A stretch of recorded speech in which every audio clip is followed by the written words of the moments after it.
Nuts have eaten all of those nachos. Dude, those nachos were freaking bomb. They were so good. Should have Hold on, eaten y'all. less though. So today we're just going to do a quick demonstration on a small pallet on how to do seagulls. And I kind of figured this out on the fly, so I thought I would show y'all how to do it really fast. So all you're going to need is your white, your titanium white, medium yellow, phthalo blue, and a little bit of crimson. Not really that much of the crimson though. It's mostly just blue and yellow and white. So all you're going to have to do is just get a little splotch about like this on your palette knife of white. I'm just going to put it on here. Let's see if I can't do this. Here we go. This is a little awkward. Surprise, right next to the kitchen. All right, so all you do is just fill out the big base, the body. So just create yourself a little circle, kind of like an egg shape almost. Hello, Sheila, it's good to see you. Basically, we're just making seagulls today. So I'll just have it up right here, just so y'all can see it pretty easily.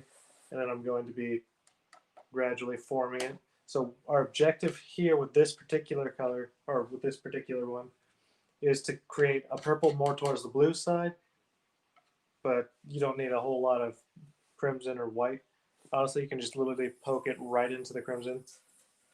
Just get a smidge of it, put it into the white. You'll need just enough of it to almost make a pink. And then you do the same thing with the phthalo blue, because phthalo blue is a little bit more powerful.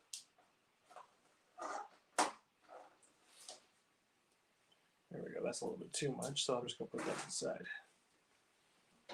Then you just go over on the side and mix that up. If you ever find yourself missing a little bit, just go back into the crimson. You good there, bud? Yeah.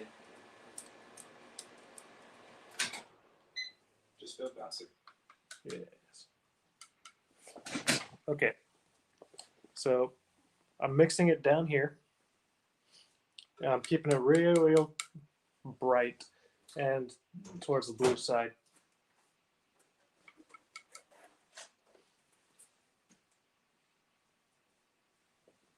And in order to keep it relatively grayed out, you grab just a little bit of yellow. You don't need this much, honestly. It's going to be like about 1/4 phthalo blue, maybe about half of a quarter of, so an eighth, 2/8 to 2/8 phthalo blue, 1/8 crimson, maybe 2 to 3/8 on yellow, and then the rest of it's just white, so that you can create a nice little gray color towards the blue side.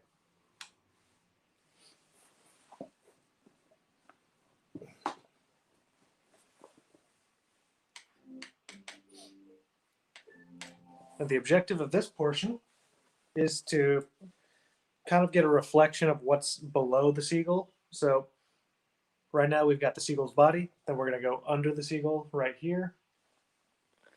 I'm going to try to paint this from the side. See if I can't get it right. Almost in a gray on the sides. If you find that you've kind of mixed it on the sides, you can just scrape it off. That's all right.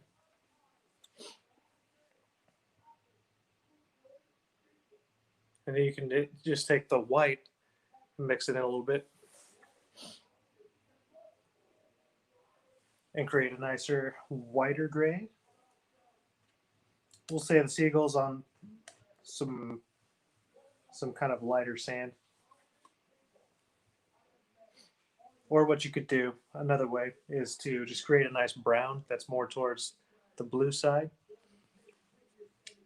add a bunch of white and create almost like a creamy color or a sand color and put that under it. But for simplicity's sake, we're just going to use the gray.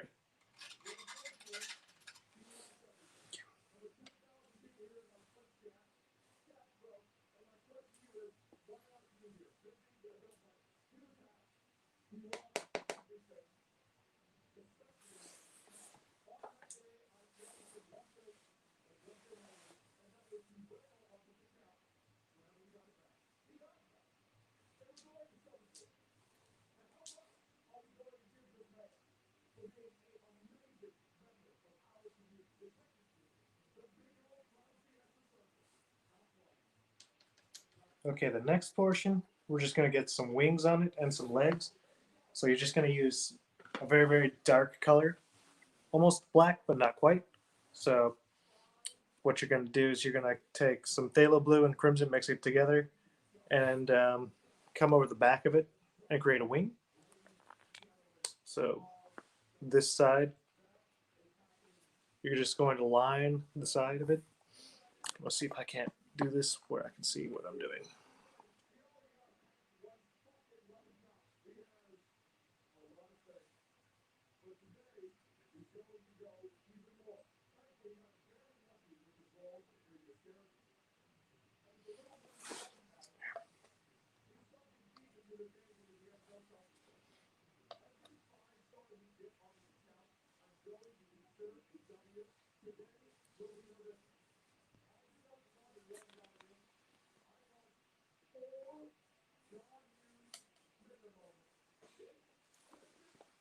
Go.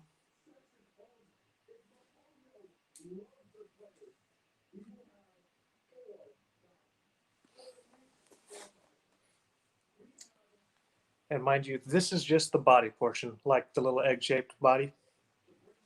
We haven't even gotten to the head.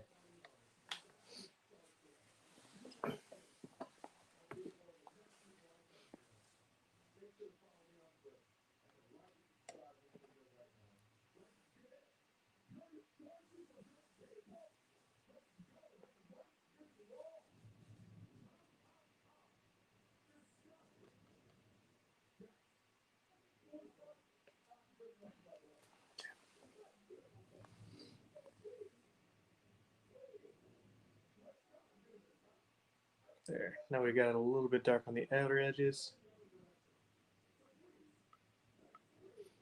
A little tail coming out. Then you can take that same paint at the other edge and just kind of stick it right down there.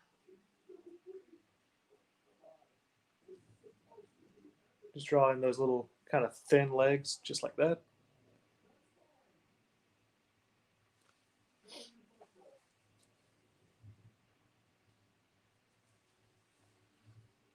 And then one thing I've noticed is they've got little ball joints at the, almost like the knees, that are kind of distinct. So I like to take the tip of the knife and just kind of drag it to the side just like that. So you can see somewhat of a distinction. Wipe off the knife, go back into your white. Get a little bit of a round head back.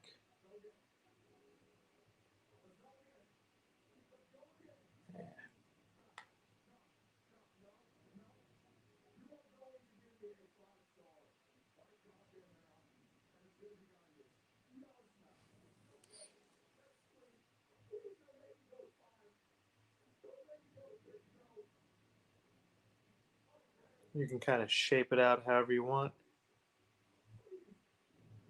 with the knife's tip.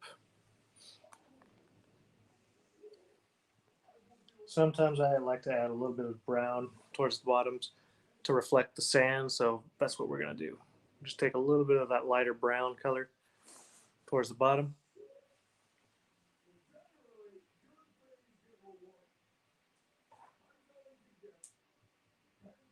And almost reflect the sand that's on there. If you get a little bit too much everywhere, that's okay. Just scrape it off with your knife. It doesn't have to look perfect, but you want to get them somewhat right.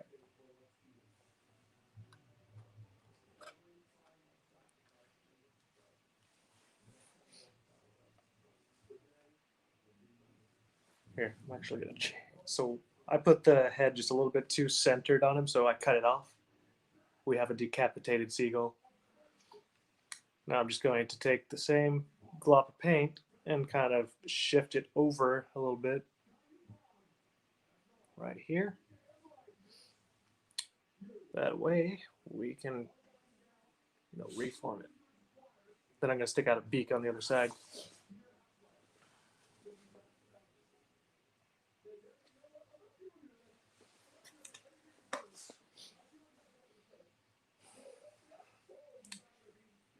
So whenever you're creating the shadows, go back into that bluish purple, and that same one you use for the wings. You can create your eye with it if you want, like that, but you want it to be super dark. So be sure to go back and do that if you don't have the time.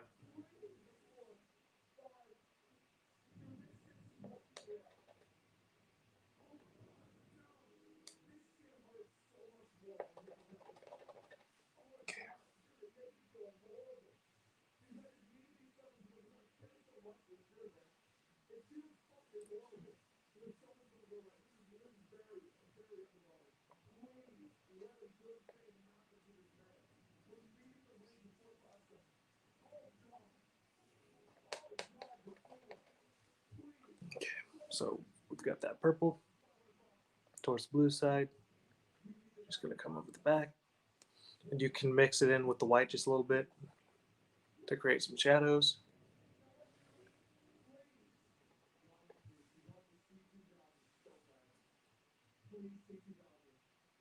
Like so. And then you can take the edge of your knife after you've cleaned it off.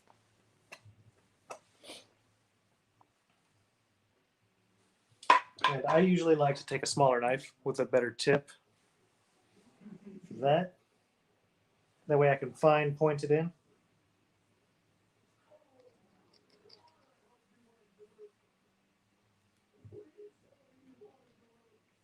Create almost a blackish eye. There. And then boop, just like that. It's not a pretty seagull by any means, but this is just a quick demonstration on how to do the basics. If I had a reference in front of me, it would probably have turned out a little bit better, but that's just the gist of how to do it.